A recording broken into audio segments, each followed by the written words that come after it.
Je pense qu'on va pouvoir commencer ce webinaire organisé par Ciel Bleu. J'espère que voilà, vous avez pu vous détendre et également vous remettre en concentration pour cette heure qu'on va partager ensemble avec également nos invités, qu'on remercie déjà vivement, Sabine, Stéphanie et Michael pour, euh, pour votre participation. Donc un webinaire aujourd'hui organisé par l'association Ciel Bleu autour du sujet du référent activité physique en ES-SMS. Et pour cela, je vous propose déjà de commencer par une petite présentation. Mais l'objectif, bien évidemment, de ce webinaire, c'est surtout de profiter de la présence de nos invités et de leur poser un maximum de questions si vous en avez, bien évidemment. Alors j'espère que tout le monde arrive à voir ma présentation. Je vais passer en présentation large. Voilà, est-ce que c'est bon pour tout le monde? Mhm. Super. C'est bon. bon. Alors, Ouais. ok, parfait, très bien. Donc ce webinaire aujourd'hui, on vous propose de l'organiser en plusieurs temps. Tout d'abord, une présentation de l'association Ciel Bleu et particulièrement notre activité dans le milieu du travail. On reviendra bien évidemment avant le témoignage de nos invités sur le contexte du référent activité physique et sportive, notamment parce que depuis les décrets, les notes interministérielles qui sont sorties en 2024, beaucoup de structures sont revenues vers nous avec pas mal de petites questions, parfois assez sensibles et parfois sur lesquelles il est intéressant de se poser dessus. Donc voilà, on prendra un petit temps là-dessus. On laissera bien évidemment un bon temps à nos invités pour partager leur retour d'expérience dans le cadre de ce référent APS. Et puis, bien évidemment, on vous laissera aussi l'occasion d'échanger sous forme de questions-réponses, que vous pouvez d'ailleurs tout le long du webinaire actionner, notamment par le biais du chat. Vous pouvez poser vos questions en bas de l'écran. Vous avez un onglet chat qui vous permet d'échanger, de partager vos impressions également. Nous avons volontairement voulu couper les micros et les caméras, déjà parce qu'on enregistre à la demande de pas mal de structures qui ne pouvaient pas être présentes le webinaire. Et puis parce que l'audio peut parfois voilà, créer des interférences. Donc on s'est dit que ça serait plus simple comme ça. Voilà. Alors pour commencer notre présentation, il était intéressant pour nous de refaire un petit point global de l'association Ciel Bleu. Vous nous connaissez peut-être par le biais de nos activités physiques auprès de personnes âgées. Et on s'est dit que c'était intéressant de voir où on en était aujourd'hui, de vous repartager un peu notre histoire et nos axes d'engagement. Donc, l'association Ciel Bleu a été créée en 1997 dans le secteur de Strasbourg. Et aujourd'hui, c'est une structure associative qui a pour objectif d'accompagner tout à chacun, donc quel que soit son lieu de vie, quelles que soient ses capacités, mais aussi sa situation financière, à améliorer tout simplement sa santé. Alors sa santé au titre de l'OMS, on entend par la santé, nous, la santé physique, mais aussi la santé mentale, le lien social, et ce tout au long du parcours de vie, puisqu'aujourd'hui l'association Ciel Bleu accompagne autant des personnes âgées, et c'est vrai qu'on a fait nos premiers pas dans l'accompagnement de personnes en maison de retraite, mais jusqu'à l'enfant aujourd'hui, avec des programmes d'accompagnement également dans le milieu professionnel pour les actifs. Alors nos activités se déclinent aujourd'hui en plusieurs axes d'engagement. Celui, on va dire, historique, c'est l'axe bien bouger, qui a pour objectif d'aider tout à chacun à améliorer sa santé par le mouvement et de profiter des bienfaits de l'activité physique. On a également au sein de l'association Ciel Bleu un engagement fort sur le bien dans son assiette avec nos experts en diététique qui font partie de l'association et qui voilà, c'est un ensemble d'activités qui permettent à tout à chacun de prendre soin de sa santé en ayant un maximum de principes, de conseils, d'accompagnement sur l'alimentation saine et équilibrée, sans pour autant être dans une approche moralisatrice et culpabilisante, mais au contraire d'être aussi axé sur la notion du plaisir euh, dans ce cadre-là. Un élément qui lui tient à cœur et sur lequel on est engagé depuis longtemps, c'est le bien sur sa planète, continuer à prendre soin de sa santé tout en prenant soin de notre environnement dans lequel on évolue, et notamment de favoriser au maximum les mobilités durables et actives. Et on vous parlera d'ailleurs dans fin de présentation, restez bien jusqu'à la fin si vous le pouvez en tout cas, d'un projet qu'on pourrait vous proposer dans ce cadre-là. Et puis, ce qui nous anime, nous, depuis le début de l'association, c'est le bien ensemble, de créer du lien social, de créer des rencontres dans nos activités collectives, dans nos activités individuelles aussi, pour aider les personnes à sortir de chez elles et à aller vers la rencontre des autres. Et puis, notamment aussi au travers de nos activités de séjour que l'on organise pour des personnes en fragilité. Et puis, de plus en plus, dans des lieux de vie et des tiers-lieux. Alors, aujourd'hui, le contexte du référent APS s'inscrit dans le milieu du travail. Il me paraissait intéressant de prendre un petit peu de recul aussi sur l'association et nos activités dans le milieu du travail, puisqu'on a, depuis une quinzaine d'années, mis en œuvre des actions spécifiques auprès du monde du travail et donc de tout type de secteurs d'activité confondus, dont les ES SMS, avec des objectifs assez globaux et qui reprennent les quatre axes d'engagement, mais qui s'organisent autour de favoriser le bien-être, développer au maximum l'esprit d'équipe et de la cohésion, et puis de travailler particulièrement sur la réduction des risques physiques et psychiques liés à l'activité professionnelle. Voilà. Et en ce qui concerne les établissements ESSMS ou d'accompagnement à la personne, on a aussi un objectif fort de contribuer à aider les salariés à continuer à améliorer la qualité de la prise en charge des personnes qu'elles accompagnent au quotidien, et on le verra notamment dans le cadre de nos parcours de formation. Alors aujourd'hui, nos activités se déclinent sous des formats collectifs par le biais, comme Laurent vous l'a proposé, de pauses actives, d'échauffement pour les métiers plus physiques, notamment liés à la manutention, de promouvoir aussi la pratique d'une activité physique régulière par de l'activité gymatoire qu'au travail, sur des formats courts ou plus ou moins longs, et puis des activités plus courtes de sensibilisation, d'ateliers, de conférences, mêlant tous les axes d'engagement qu'on peut proposer sur la nutrition, les mobilités actives et durables, et bien évidemment de l'activité physique.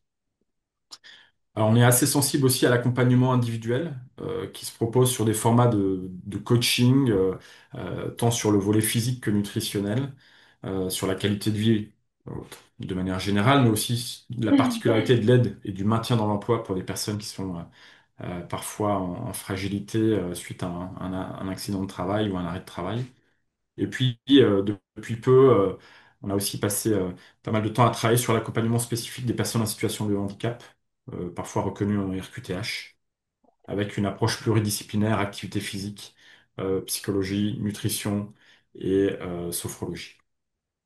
Voilà, et conscient aussi que les emplois du temps sont parfois compliqués, que on n'a pas toujours non plus les moyens financiers ou géographiquement les solutions à portée de main. On a aussi mis en place une plateforme d'exercice qui s'appelle Cieblo Travail en ligne et qui permet aussi à tous les salariés professionnels de pouvoir continuer à pratiquer sans dépendre automatiquement d'un intervenant par le biais de vidéos d'exercices en ligne adaptées spécifiquement avec nos experts de Cielbo Travail au milieu professionnel. Voilà. Et ce qui va peut-être recentrer un peu le sujet autour du référent APS, c'est notamment notre activité de formation. Activité de formation pilotée par notre organisme de formation certifié Calliope, autour des axes principaux dont on parlait tout à l'heure, mais surtout de prendre soin de la santé et de la qualité de vie au travail des professionnels, sur la prévention des risques des TMS, devenir relais d'échauffement, aborder aussi les notions des techniques de manutention, mais également d'accompagner la qualité de la prise en charge des personnes aidées en structure, sur notamment comment on peut continuer à prendre soin des chutes, stimuler, rester actif, prévenir la dénutrition, et puis le sujet qui nous intéresse particulièrement aujourd'hui, comment devenir référent en activité physique et sportive dans son établissement. Voilà pour la petite présentation de Ciel Bleu et de Ciel Bleu au travail, mais on va se concentrer sur le sujet qui nous intéresse particulièrement aujourd'hui, qui est le sujet du référent APS. Et donc, comme je l'évoquais, on souhaitait avec vous faire une petite prise de recul sur notamment comment est arrivé ce référent, alors qu'il existe déjà sûrement d'une façon ou d'une autre dans vos établissements, parce que vous n'avez pas attendu la loi du 2 mars pour vous occuper de ce sujet-là, mais Force est de constater que depuis que la loi est arrivée, des choses bougent aussi dans les établissements et ça va plutôt dans le bon sens. Donc voilà, le but c'est de prendre un petit peu de recul par rapport à ce sujet-là. Alors, le contexte, hein, on arrive en mars 2022 dans un contexte où le gouvernement et les différents ministères prônent l'activité physique et font en sorte que celle-ci soit le plus accessible possible, et particulièrement auprès des personnes en perte d'autonomie et en fragilité, personnes en situation de handicap, mais aussi d'exclusion sociale, et qui institue pour la première fois la notion du référent APS sans forcément aller trop dans les précisions. Il faut attendre 2023, le décret que Laurent va vous partager dans le chat, pour vraiment commencer à entreprendre les missions, les orientations prioritaires, on va dire, du référent. Et finalement, ce qui vient donner un peu plus le cadre global de l'intervention et des missions du référent, c'est la note interministérielle du 29 février 2024, que Laurent va également vous partager dans le chat, et qui, elle, vraiment aborde plus précisément tout un ensemble d'objectifs, de la façon dont on le met en place, on le forme éventuellement également, et puis donne déjà aussi quelques petites notions de solutions que les référents peuvent commencer à appliquer dans le cadre de leur mission. Alors, la désignation en tant que telle du référent APS, c'est un... On a voulu faire un petit focus sur ce sujet-là parce que c'est particulièrement là qu'on on a beaucoup de structures qui nous posent des questions. Alors c'est une obligation au titre législatif pour les ESSMS, hein. Encore une fois, je pense que vous n'avez pas toujours attendu que cette loi attende pour le faire, mais c'est important de le désigner. Alors le désigner officiellement, voilà. On nous demande souvent si, comme si CIELE est intervenant externe dans la structure, on peut être désigné comme le référent, mais aujourd'hui, les textes précisent bien que ça doit être un salarié de la structure. Et je pense que l'objectif, c'est aussi de faire vivre le sujet du référent APS le plus possible en l'intégrant parmi les ressources internes de l'établissement, ce qui n'empêche pas, bien évidemment, le référent, et on le verra, de s'appuyer sur tout l'écosystème des acteurs, intervenants internes ou externes, de l'établissement pour mener à bien ses missions. Alors, c'est pas forcément et obligatoirement on ne souhaite pas aujourd'hui que le référent soit obligatoirement un expert de l'animation de l'activité physique et sportive. Alors, bien évidemment, ça fait peut-être partie de prérequis qui permettent d'accéder plus facilement déjà à une base de connaissances sur le sujet de l'activité physique des acteurs.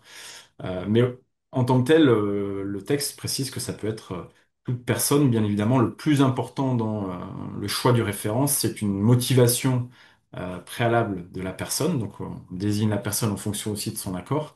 Et puis, toute une organisation autour de son temps de travail pour lui permettre d'accomplir les missions qu'on va lui désigner.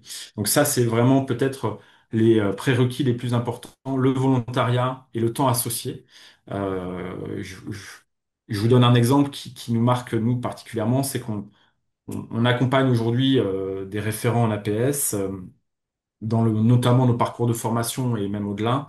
Et en fait, on a déjà du mal parfois à trouver un minimum de temps pour participer à ce parcours de formation qui dure 7 heures, mais qui est déjà on va dire, les bases pour commencer cette mission-là.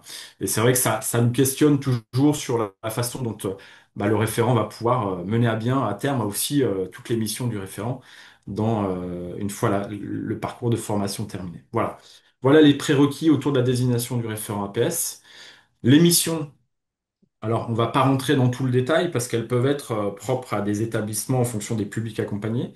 Mais la mission principale qui est inscrite dans les textes, hein, c'est d'abord une mission d'information. Information auprès des personnes accompagnées, bien évidemment, dans la structure. J'entends par là les personnes bénéficiaires de votre accompagnement d'établissement. Et ça ne sous-entend pas les salariés, puisque bien souvent on nous demande est-ce que la mission du référent APS, c'est aussi d'accompagner le projet d'activité physique pour les propres salariés de la structure. Le texte n'est pas orienté comme ça, ce qui, bon, n'empêche pas de travailler autour de ce référent sur ces sujets-là, mais c'est pas dans ce cadre-là que nous, on a interprété le texte, mais voilà, c'est une possibilité, on va dire, annexe. L'information, elle s'oriente bien évidemment également vers les familles.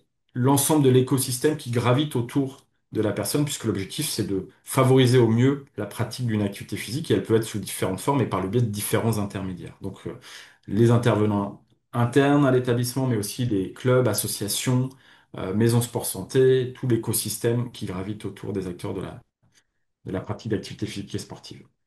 Le deuxième objectif, qui est lui facultatif, c'est de contribuer, bien évidemment avec les acteurs professionnels internes de l'établissement et externes, à l'écriture, la collaboration de l'élaboration du projet personnalisé en activité physique, individualisé bien évidemment, et voilà, de pouvoir être un lien vers ce plan personnalisé pardon, d'activité physique et sportive. En missions connexes, encore une fois, qui ne sont pas, qui sont facultatives, il y a notamment de participer éventuellement à la mise en œuvre de partenariats. Si vous travaillez déjà avec un enseignant en activité physique adaptée dans votre structure ou un intervenant externe, il est possible aussi d'aller plus loin vers des partenariats complémentaires, vers des activités nouvelles. Et ça, ça peut faire partie aussi des missions du référent, bien évidemment en lien avec la direction d'établissement. Et puis, et c'est un élément qui commence à être de plus en plus présent, de faire un peu de suivi, de reporting avec notamment l'ARS et les DRAGES qui pilotent aujourd'hui, on va dire, la mise en œuvre et s'assurent que les établissements ont bien désigné les référents et de veiller un petit peu pourquoi pas aussi participer à des échanges de bonnes pratiques dans ce cadre-là. Voilà pour les missions principales. Le texte insiste aussi beaucoup, et c'est un peu l'objet de ce qui nous a aidé à orienter notre action de formation, mais insiste aussi sur l'enjeu de la formation continue. Donc, il est important que l'établissement contribue à maintenir le développement des compétences du référent. Alors sur les axes principaux, autour de notamment euh, la délivrance d'une information claire sur la pratique d'activité physique. Bien évidemment, pour ça, il faut bien connaître les solutions d'activité physique en fonction des publics.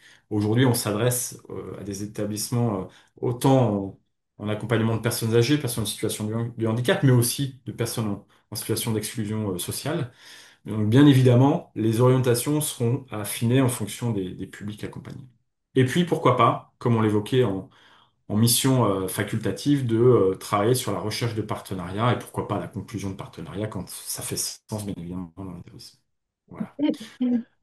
Voilà un petit peu le contexte général du référent APS que je pouvais vous donner aujourd'hui et qui nous paraissait être un bon point de départ pour voilà, vous aider à rentrer un peu plus ensuite dans les témoignages de nos participants.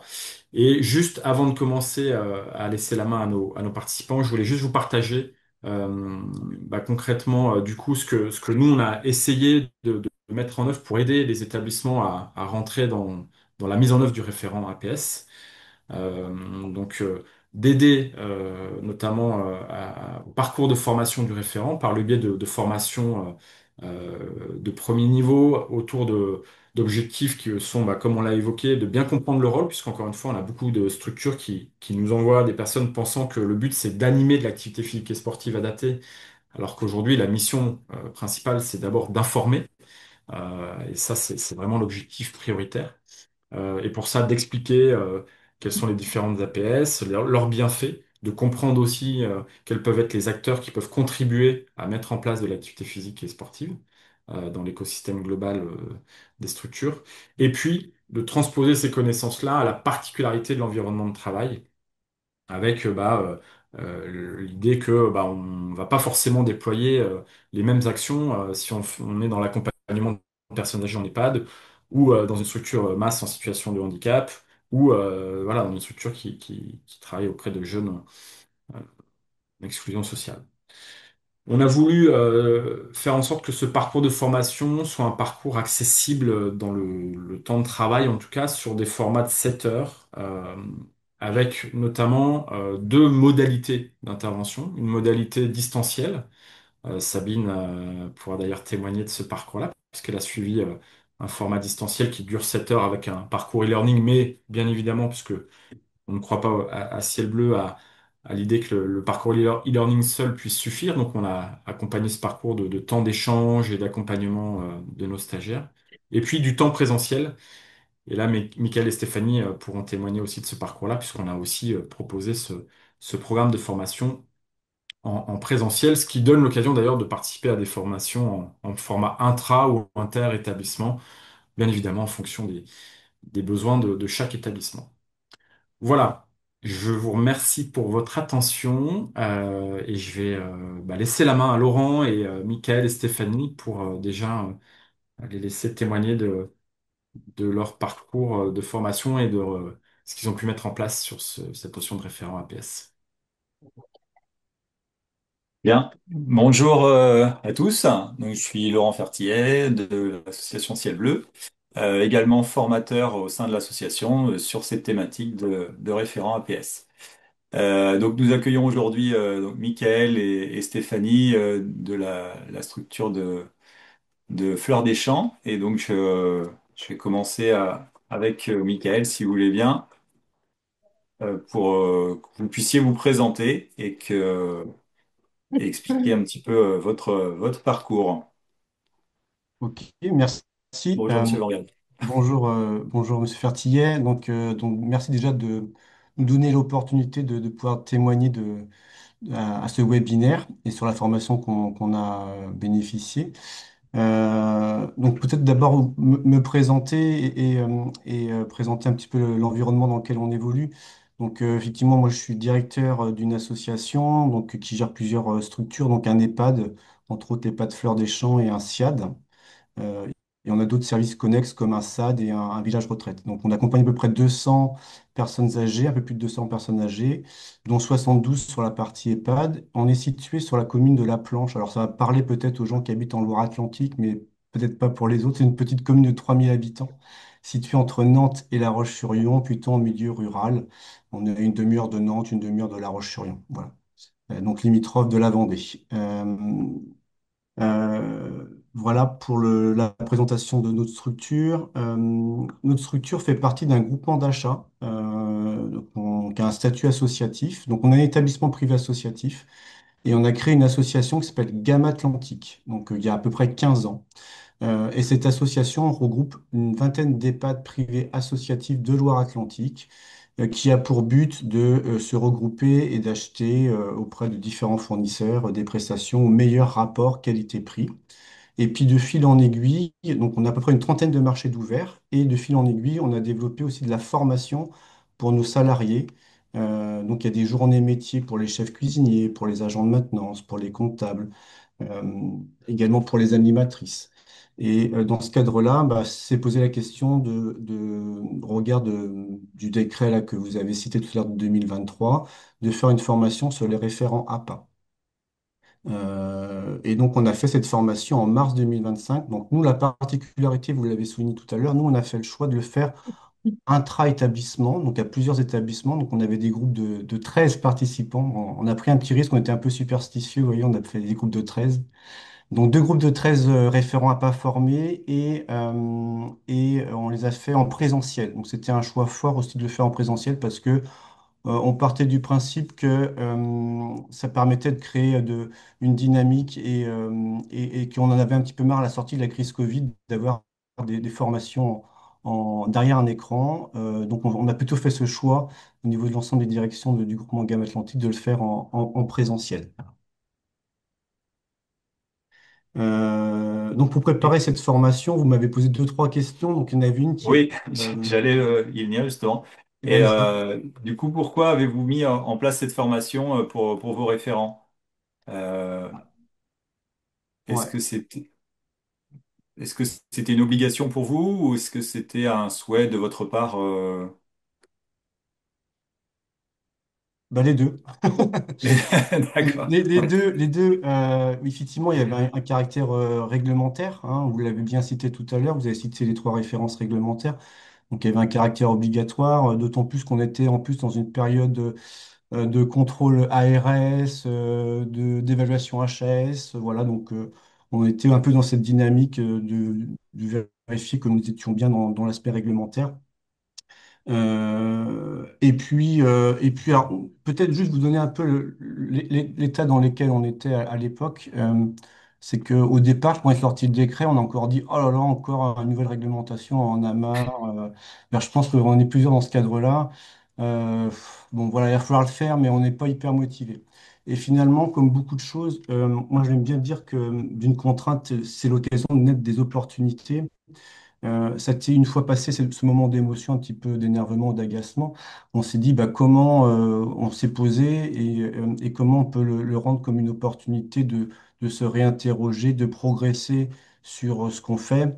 Donc évidemment, pour répondre aux questions, il y a une partie réglementaire et puis après, c'est comment on a essayé de le mettre en place dans l'intérêt des professionnels de l'EHPAD et du SIAD et dans l'intérêt des usagers qu'on accompagne sur ces deux structures. Et du coup, pourquoi avez-vous choisi de la mettre en place en présentiel plutôt qu'en distanciel, ce qui était également possible? Ouais, alors, effectivement, je le disais tout à l'heure, hein, faut le remettre un peu dans le contexte. On avait sorti de crise Covid, on avait besoin de mettre aussi un peu de sens. On avait un petit peu marre de passer du temps derrière les écrans. Et puis, bah voilà, c'est de l'activité physique adaptée. Donc, l'activité physique adaptée, quand on est dans un groupe, bah, c'est toujours forcément plus dynamique que quand on est tout seul derrière un écran ou derrière un bureau. Voilà. Donc, en tout cas, nous, c'était plus dans cet esprit-là. On souhaitait le mettre en présentiel. Et puis, c'était bah, dans l'esprit de notre groupement Gamma Atlantique où on a besoin de faire. On était déjà inscrit depuis plusieurs années sur des journées métiers. Donc, pour nous, c'était assez naturel de le lancer en présentiel. Donc ça mettait une continuité à votre projet interétablissement en fait, c'est ça? Exactement. Mm. Ok. Et comment avez-vous pu financer cette formation? Donc, comment on l'a financé? Ben, en fait, on l'a financé par les fonds propres de nos structures Gamma Atlantique. Donc, ça a été pris en charge à 100% par notre association Gamma Atlantique. D'accord. Et est-ce que vous avez eu des retours de vos stagiaires sur cette formation au niveau de l'ensemble des structures? Bon, je laisserai peut-être tout à l'heure Stéphanie en parler, Oui, mais non, mais nous, vous, de pardon? votre point de vue de directeur, est-ce que vous avez eu euh, un retour particulier ou est-ce que c'était quelque chose qui a donné du sens après l'avoir faite ou pas du tout, une fois formation effectuée? Non, mais évidemment, ça donnait du sens. Alors déjà, sur le format, je pense que bon, Stéphanie en parlera, mais le fait de l'avoir choisi en présentiel et inter-établissement, ça a conforté l'orientation qu'on a prise, hein. Ça a plutôt été apprécié par les stagiaires. Ce que j'en perçois, c'est que bah, on a de plus en plus d'activités autour de l'activité physique adaptée dans l'établissement. Après, ça passe aussi, ne serait-ce par les gestes de la vie quotidienne, hein. C'est pas forcément Oui. qu'il y a un groupe, etc. Mais voilà, je pense que l'activité physique prend de plus en plus de place dans les établissements. C'est une très bonne chose. Et effectivement, je veux dire, l'activité physique au sens large, on en a besoin tout au long de sa vie. Donc, pourquoi en EHPAD, l'arrêter en EHPAD, effectivement. Donc, effectivement, ça me semble une logique, une continuité de ce qu'on peut faire dans l'âge adulte ou à l'enfance, etc. Euh, donc, moi, je vois dans l'établissement de plus en plus d'activités physiques adaptées. Donc, il faut continuer dans ce sens-là. Après, peut-être il y a encore du chemin, hein. C'est qu'un début, je dirais. Mhm. C'est qu'un début parce que vous l'avez bien décrit tout à l'heure, le décret, il a plusieurs axes, hein. On a tout d'abord un relais d'information, de communication de ce qui est fait au niveau de l'activité physique dans l'établissement. Donc ça, Stéphanie le fait déjà. Je dirais même qu'elle le faisait déjà avant, finalement. Euh, Oui, c'est ça. Cette formation, elle a permis aussi de mettre en avant des choses de valoriser des choses qui étaient déjà faites aussi et de pouvoir le mettre en valeur, au sein de la structure et de communiquer sur ces actions-là aussi, quoi. Exactement. Et puis, je dirais que c'est qu'une première étape parce que bon, la formation, elle est récente. Nous, on l'a réalisée en mars 2025. Et puis on voit bien par rapport au décret, il y a un acte aussi en lien avec le développement des projets personnalisés et comment on Mhm. peut mettre en place l'activité physique adaptée en lien avec les PAP, avec les projets personnalisés. Donc pour l'instant, clairement, on n'y est pas parce que voilà, nous, la formation, elle est récente. Et derrière, ça nécessite quelque chose de fondamental qui est la question du temps et donc du coût et donc du financement. Et là, pour l'instant, et on en a parlé Stéphanie, c'est vrai que pour l'instant, nous, on bute, mais je pense comme beaucoup d'établissements sur ce sujet-là. Peut-être ça sera l'occasion de ressolliciter nos financeurs à un moment donné sur ce besoin de financement. Ouais. Une bonne perspective à aller chercher derrière, quoi. Mm. Ok. Ben, merci, Michael, pour cette présentation. Merci Laurent. Euh, Stéphanie, si vous voulez bien, je peux Oui, vous poser quelques petites questions. pas de souci. Non. Ben déjà, est-ce que vous pouvez vous présenter votre rôle au sein de la structure et puis dire un petit peu justement comment vous avez pu vivre cette formation? Alors, je suis Stéphanie Mercier. Donc, je suis aide-soignante en fait depuis 14 ans à la résidence Fleur des Champs, qui est située à la planche, comme a expliqué Monsieur Mamberg. Et depuis 3 ans, animatrice au sein de la même résidence. Et depuis avril, donc référente activité sportive. Voilà un petit peu mon parcours dans la résidence. Euh, Juste une petite question. Est-ce oui, que vous gardez un rôle d'aide-soignante en étant animatrice ou est-ce oui. que vous êtes détaché totalement d'animation Non, du coup, j'interviens sur les deux postes. Mhm. L'animation plus la semaine et les week-ends sur le temps aide-soignant. D'accord. Donc, Donc voilà. vous êtes en échange avec, Oui, avec les collègues aides-soignantes régulièrement, quoi. voilà, ah bah, oui, oui. Et c'est une force. Ouais. Donc, voilà pour ma présentation. Oui, Et- Oui, du coup, bah, pourquoi avez-vous suivi cette formation? Enfin, un petit peu par alors, obligation, d'après ce que j'ai compris, mais est-ce que vous étiez volontaire dans cette démarche ou... oui, oui, oui, tout à fait. Après, on en avait discuté avec Monsieur Mamberg. C'est très intéressant et en fait, ce que, ce qui a été dit, c'est que l'activité physique, en fait, on le fait tout au long de la journée, quotidiennement, enfin, tout le temps. Mhm, Euh, la formation, moi, c'est vrai que je l'ai faite en présentiel.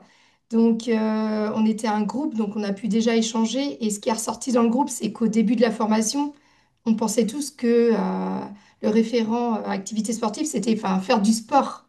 ouais. Et là, et au final, quand Laurent nous a présenté euh, ce que c'était la PIS, c'était pas du tout ça. C'est Bah, c'est des petits disons, gestes, en fait. voilà, en fait, l'activité physique au quotidien fait Mm. partie des APS, quoi. Voilà, Voilà. donc, Donc, et donc, oui, pouvoir faire oui, cette formation, c'était pouvoir aussi acquérir des compétences et pour améliorer la qualité de vie des résidents en mhm, favorisant en fait toujours l'autonomie. Hein. C'est vrai que mhm, les résidents, quand ils rentrent en structure, on essaye de garder un maximum l'autonomie le plus longtemps possible et de renforcer le lien social forcément. Donc, ça a permis en fait d'apprendre lors de cette formation des gestes qui sont tout à fait très simples euh, pour pouvoir garder cette autonomie. très bien. Et du coup, est-ce que vous aviez à la suite de cette formation, est-ce que vous aviez un projet ou quelque chose à mettre en place, même si j'ai bien compris que le temps n'était pas encore disponible, mais est-ce que vous aviez des envies d'aller un peu plus loin dans cet accompagnement justement en lien avec les activités physiques et sportives? Alors justement, c'est vrai avant les activités que je propose aux résidents, je faisais pas forcément, on attaquait tout de suite l'activité. Il n'y avait pas Mhm. forcément un petit temps dédié, mais du coup, avec la formation, j'ai pu mettre en place des petites activités adaptées. Donc par exemple, hein, je prends un exemple, lors de l'atelier cuisine, je partais directement, allez, on épluche les légumes, on coupe, enfin voilà. Alors Oui, avant, En gros, maintenant, je leur présente, je leur fais des petits gestes tout simples avec les mains, enfin, en fait, un petit peu d'échauffement. Mais du Un coup, échauffement pour mobiliser pour- les parties du corps qui vont être voilà, sollicitées qu'on va pour éplucher solliciter les... Ok. pendant l'activité. Donc ça, c'est quelque chose que je faisais vraiment pas avant. Mhm, Là, je le fais maintenant. C'est pareil, toute personne, les personnes qui peuvent pas se mettre forcément debout, on peut faire travailler les jambes. mhm, Ça, c'est des choses que je faisais pas avant la formation. Donc finalement, cette formation a quand même été bénéfique.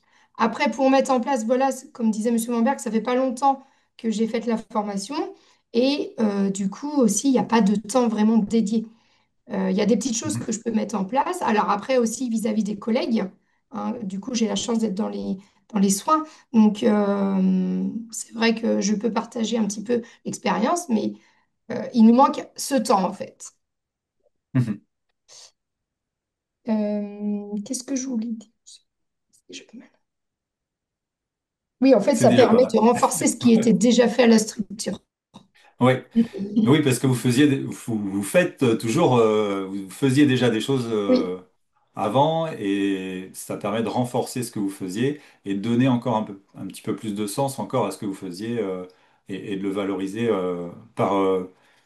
pour l'inclure dans le projet personnalisé des résidents notamment, quoi. c'est ça. Et après, où est la difficulté aussi, c'est de pouvoir l'inscrire donc, dans les projets personnalisés. Et du coup, Mhm,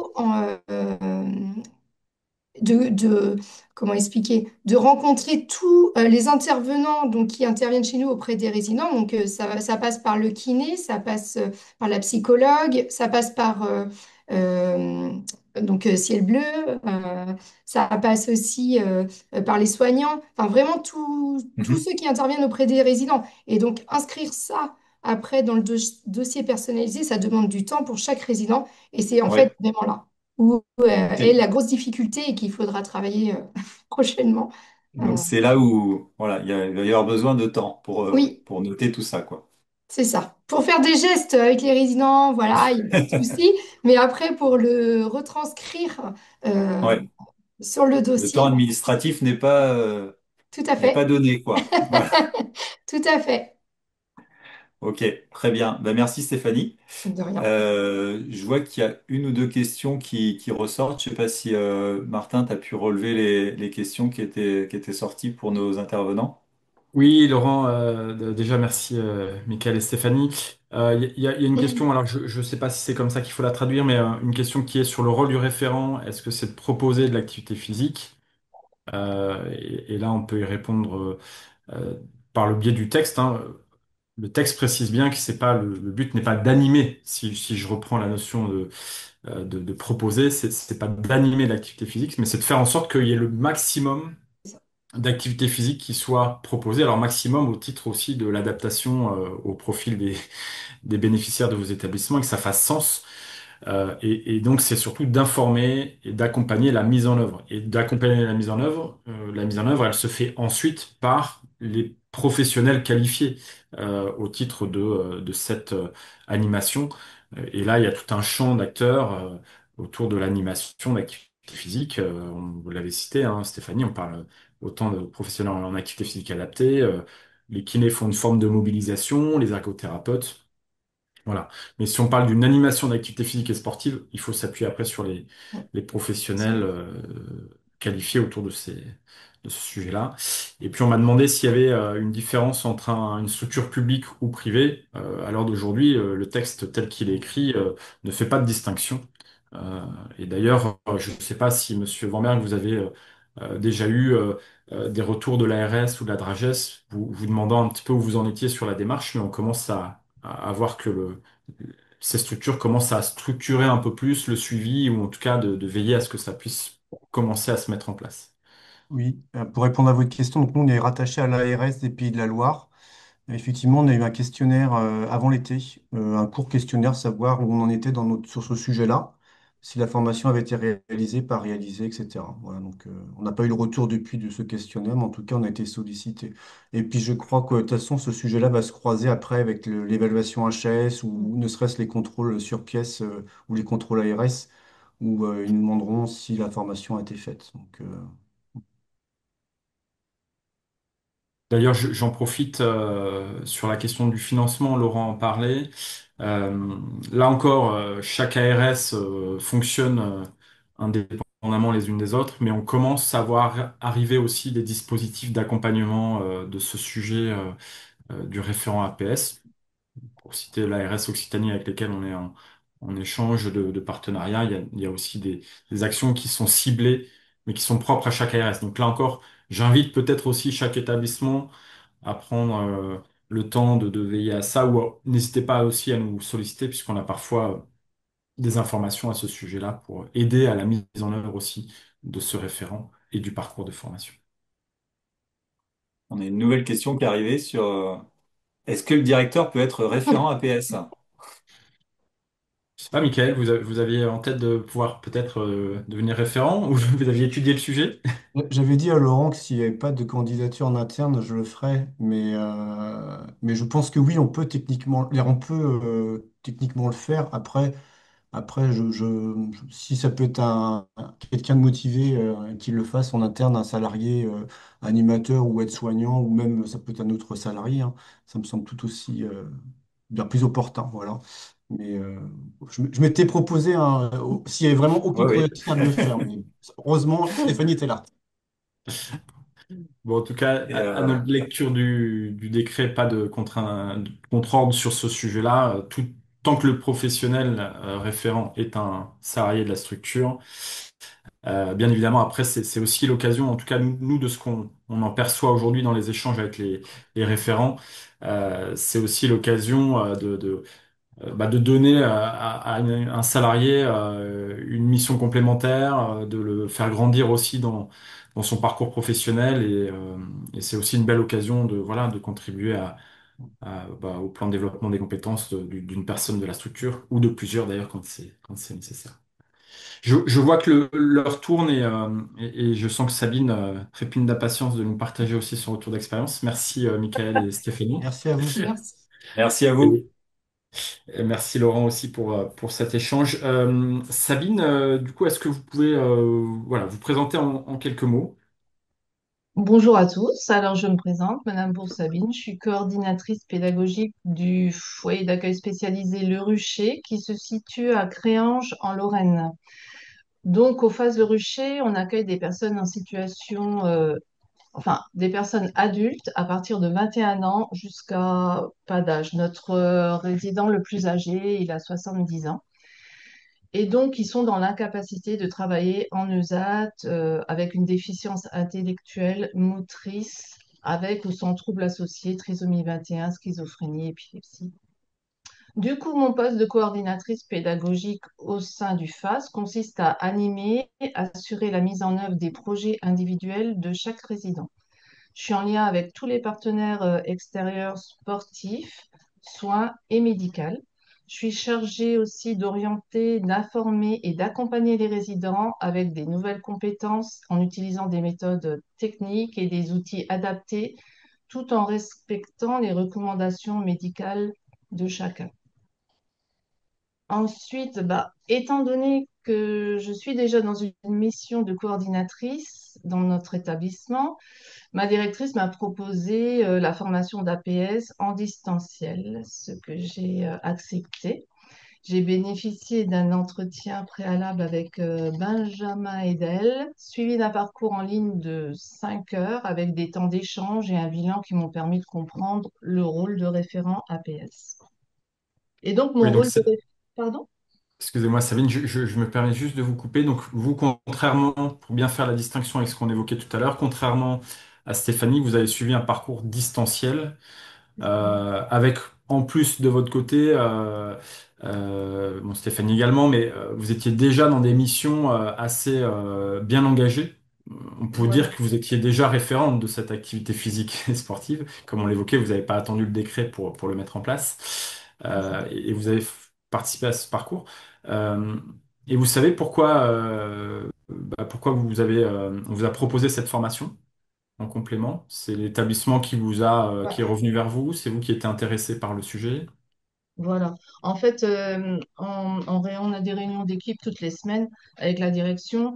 Et du coup, lors d'une réunion d'équipe, la direction avait proposé justement cette formation. Et en fait, c'était toute mon équipe qui s'est retournée vers moi. Ben, comme tu es déjà en lien avec les partenaires extérieurs, ce serait plus facile pour toi justement de continuer de faire cette formation de référent APS et après d'en travailler avec mon équipe. Du coup, mon rôle de référent APS, ça m'a permis de délivrer des nouvelles informations à toute mon équipe. C'était pas seulement de faire de l'animation physique, mais de créer des projets avec des nouveaux partenaires extérieurs.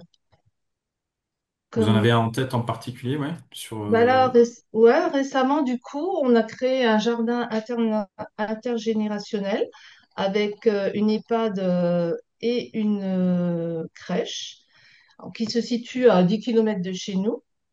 Et du coup, c'est nous qui nous déplaçons vers eux parce que eux, ils sont situés sur le Longeville des Saint-Avold, ils sont un à côté de l'autre, donc c'était plus facile pour nous de se déplacer chez eux. Et ben ça, c'était notre dernier projet en fait. Mais il y ce en qui est, a parmi tant d'autres. On essaye ouais. vraiment de favoriser aussi la socialisation vers l'extérieur. Ce qui est super intéressant dans ce que vous dites aussi, c'est que finalement, les références sont orientées sur des structures d'accueil personnes en situation de perte d'autonomie, vieillissement, principalement, handicap. Et là, vous avez un projet qui croise à la fois les orientations, enfin, les types de structures. Et c'est ça qui est aussi super intéressant et qui vient peut-être aussi mettre un coup d'accélérateur ou appuyer un peu plus ce qui était fait avant, par rapport à ce que Ouais. disait Michael aussi, c'est que on vient mettre des choses en plus petit à petit. Euh, je sais que quand on a discuté un petit peu, vous disiez, bon, vous avez quand même un bagage et une expérience sur le sujet, donc on peut se poser aussi la question de ce que vous avez appris. Vous m'avez dit que vous avez aussi un peu découvert les maisons sport Ouais, santé, c'est ça, que vous connaissiez pas forcément avant? que je connaissais pas du tout en fait, par le biais justement de cette formation. Ça m'a ouvert des portes justement vers l'extérieur, comme les maisons sport et santé, qui offrent un encadrement professionnel et personnalisé pour aider les résidents à améliorer leur santé et leur bien-être. Et je ne savais pas du tout qu'il y en avait une à 10 kilomètres de notre foyer, justement. Je me suis déplacée, j'ai pris contact avec une personne de là-bas et non, mais c'est vraiment, ça m'a apporté vraiment de nouvelles informations et ça m'a ouvert des portes encore plus larges vers l'extérieur. Et ça m'a permis Oui. aussi de revoir et d'adapter notre activité physique parce qu'on avait tendance à mettre en place des activités sportives avec des créneaux pour des résidents avec plus d'autonomie. Et justement, par le biais de cette formation, on a revu ensemble avec toute l'équipe et par rapport aux projets individuels de chacun et leurs objectifs, de mettre en place justement des activités en fonction de l'autonomie de chacun. Parce qu'on proposait l'activité, les résidents venaient vers nous, et les résidents qui souhaitaient y participer venaient vers nous. Mais du coup, c'est vrai qu'on avait tendance à oublier ceux qui ne se projettent pas ou qui venaient pas forcément vers nous, avec qui on a pu mettre. C'est vrai qu'on avait tendance à oublier certains résidents qui ont une autonomie plus réduite et pour qui on s'est adapté aussi. Oui, donc là, on est vraiment sur aussi la projection d'une activité physique sous toutes ses formes. On a tendance à parfois se recentrer sur le sport, mais il y a tout un panel d'activités larges et puis des stimulations, on l'évoquait tout à l'heure aussi. Je pense que vous aviez aussi, hein, dans ce que vous m'aviez dit, contribué aussi à l'issue de cette formation à essayer de resensibiliser vos équipes. toute, toute l'équipe, à- en fait, bah, tout au long de ma formation, j'ai pu prendre note et imprimer des outils, des informations que j'ai mis à disposition de toute l'équipe. Et au cours de plusieurs réunions, je les ai sensibilisés sur ma formation afin que toute l'équipe s'engage à mettre en œuvre des activités afin d'éviter aussi la sédentarité de nos résidents. Et par le biais de ma formation, j'ai appris que bah, bouger, c'est mieux vivre, même avec des petites manipulations. Il n'y a pas besoin de faire de grandes activités, des petites choses toutes simples pour améliorer leurs conditions physiques et leur santé mentale. Super. En tout cas, ça témoigne aussi de cet enjeu de la mobilité du quotidien, et ça prend sens aussi avec l'idée que la stimulation, elle se pratique dans les gestes de la vie quotidienne finalement. Alors, On sait que le temps est parfois compté, qu'il n'est pas toujours évident d'accéder à ce niveau de stimulation, mais remettre le sens de pourquoi bouger c'est important, même quand il s'agit de faire un transfert, même quand il s'agit d'aller manger à la salle de restauration ou de se déplacer à Ouais. la toilette. Enfin, Mhm. voilà, c'est un peu ce que vous évoquiez sur les actes aussi simples de la vie quotidienne qui Ouais. permettent aussi de contribuer à l'amélioration de la qualité de la personne, de la qualité de vie, de l'entretien de ses capacités, et puis du potentiel de je suis encore capable de m'occuper de moi-même et de Voilà. pas être dans une dépendance la plus complète possible. Ouais. Ok, merci Sabine. Ouais. Je sais pas si entre-temps il y a eu des questions. Laurent, est-ce que tu veux nous partager une ou deux questions? Ton micro coupé. Désolé, oui. Il y en a une qui était ressortie qui s'adressait donc plutôt au niveau de l'EHPAD. Comment concrètement l'activité physique la rentrer dans le projet d'accompagnement personnalisé en EHPAD? Alors, Sabine vient d'en parler par rapport à l'accompagnement dans le milieu du handicap, mais il me semble que c'est un petit peu la même chose au niveau de l'EHPAD. C'est-à-dire que bah, comme vous avez évoqué, c'est-à-dire que faire ressortir toutes les activités physiques, donc toutes les mobilisations quotidiennes qui peuvent être faites par un résident s'il est en capacité d'aller marcher, de se déplacer et d'aller contribuer à amener les chariots, à, à accompagner les soignants dans des démarches comme ça. Eh ben, il suffit des fois de le verbaliser, de l'écrire, et c'est ça qui prend du temps. Par contre, c'est vrai l'écriture des projets d'accompagnement personnalisé prennent du temps et retranscrire derrière tout ce qui peut être fait, c'est ce qui prend du temps, mais c'est ce qui permet de valoriser aussi et de voir que certaines personnes font des choses et qu'au contraire, ce que disait Sabine, c'est-à-dire que les personnes qui ont peut-être moins de capacité sont pas assez sollicitées et c'est là où il y a peut-être un enjeu à faire, bah, se rendre compte que telle personne, elle bouge pas suffisamment au quotidien et comment peut-on la mobiliser pour que elle puisse être mobilisée plus régulièrement et plus souvent afin de maintenir son autonomie qui certes peut être un peu moindre que d'autres, mais qui peut encore être sollicité au maximum de ses capacités, quoi. Donc, j'espère avoir répondu à cette question, à moins qu'il y ait quelqu'un d'autre, peut-être Stéphanie, si elle voulait, comment le mettre au niveau des EHPAD. Il me semblait que c'était ressorti comme étant assez difficile en temps d'écriture, en tout Ouais, cas. c'est plus le temps d'écriture en fait qui Ouais, manque, hein. ouais. Et de faire la communication avec et tous les intervenants, parce qu'en fait, il y a tellement d'intervenants qui interviennent auprès des résidents. Du coup, de lister, c'est ça qui prend le temps. Ouais. Mhm. Et est-ce que vous avez la possibilité d'avoir un temps d'échange avec les intervenants, peut-être pas quotidiennement, enfin, mais est-ce que vous prenez un temps sur l'année ou pour échanger sur ce type Ça n'a pas été mis en place pour le moment, non. donc ça peut être quelque chose Oui, à mettre en place. à mettre en place par la suite, quoi. Oui. Ok. Alors, je vois Alors, que est-ce le qu'il y a temps d'autres? Je vois que le Oui. temps passe. Laurent, ce que je peux peut-être proposer, c'est n'hésitez pas à poser vos questions ou en tout cas sinon à les garder et à revenir vers nous. Bien évidemment, on prendra le temps d'échanger avec vous. Euh, on voulait vous partager plusieurs liens. Alors, un lien très intéressant de l'ANAP. N'hésitez pas à regarder sur Internet ANAP référent activité physique et sportifs. Ils sont euh, voilà, associés avec les ministères à développer toute une batterie de documentation référentielle d'information pour déjà permettre aux établissements de comprendre un peu ce qu'on s'est dit aujourd'hui hein, déjà. On vous partage également, si vous le souhaitez, le lien de notre catalogue de formation dans lequel vous allez retrouver le format présentiel et distanciel du référent APS et puis les formations que j'évoquais tout à l'heure. J'en profite, puisqu'on nous a posé la question dans le chat tout à l'heure, est-ce qu'on anime une formation prochainement? Alors oui, on en a une d'ailleurs à Poitiers. Laurent va vous partager le lien. Alors elle est en présentiel, en format interétablissement, donc il faut plutôt être proche de ce secteur-là, donc peut-être région Poitou-Charentes.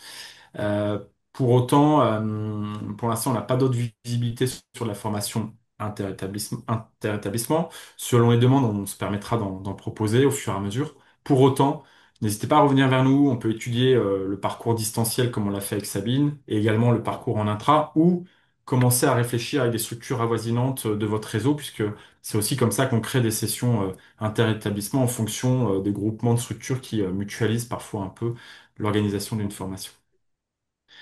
Voilà, et je profite également, si toutefois, voilà, il n'y a pas d'autres questions, mais je profite également de ce temps d'échange pour euh, mettre un petit peu en lumière un autre programme, alors qui lui va plutôt dans le sens de l'accompagnement de la qualité de vie des professionnels et donc de vos salariés dans la structure, qui s'appelle le programme Justin Move. On avait déjà organisé en mai-juin de mémoire 2025 un webinaire sur ce sujet-là. Je me permets de vous repasser cette information, de la transmettre. C'est un programme qui est voilà, financé intégralement par le ministère de la Transition écologique sur les financements des certificats d'économie d'énergie et qui a pour objectif voilà, de promouvoir les mobilités durables et actives et de favoriser la qualité de vie au travail avec voilà, une réduction sur l'impact des déplacements, travail-domicile, favoriser aussi la cohésion, agir aussi sur le pouvoir d'achat avec des solutions pour permettre à chacun de contribuer à prendre soin de soi et de sa planète en même temps avec son propre budget.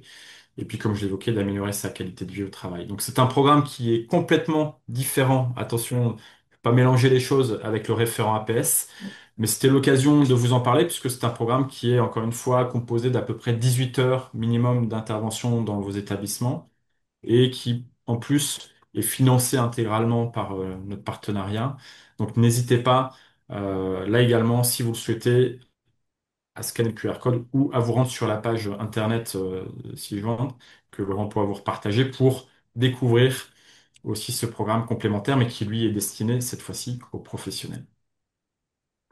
Voilà, bah écoutez, il me reste plus que, en tout cas, à vous remercier tous, tant les participants d'aujourd'hui que vous êtes tous. On était plus de, à un moment donné, je crois, de 75 personnes. Donc, merci pour votre présence, votre attention et votre intérêt à ce sujet. Si on n'a pas eu le temps de répondre à toutes les questions, et on va se permettre d'arrêter là pour que chacun puisse continuer à vaquer à ses occupations, mais n'hésitez surtout pas à nous contacter si vous souhaitez des informations complémentaires qu'on n'a pas eu le temps d'aborder aujourd'hui. Je tenais aussi particulièrement à remercier Stéphanie, Sabine et Michael. Vraiment, c'était important pour nous que vous partagiez, que vous parliez de structure à structure, de salarié à salarié sur ce sujet-là. Là encore, si les questions n'ont pas pu être posées, n'hésitez pas à revenir vers nous.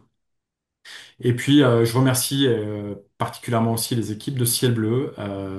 On apprend dans ce format webinaire pas à pas, mais voilà, je tenais à remercier nos équipes qui ne sont pas visibles aujourd'hui devant l'écran et qui œuvrent au quotidien pour nous permettre de mettre en place ces activités-là. Voilà, bah écoutez, je vous souhaite une très bonne journée à tous et Voilà. n'hésitez surtout pas à nous contacter. À bientôt. Merci. Merci.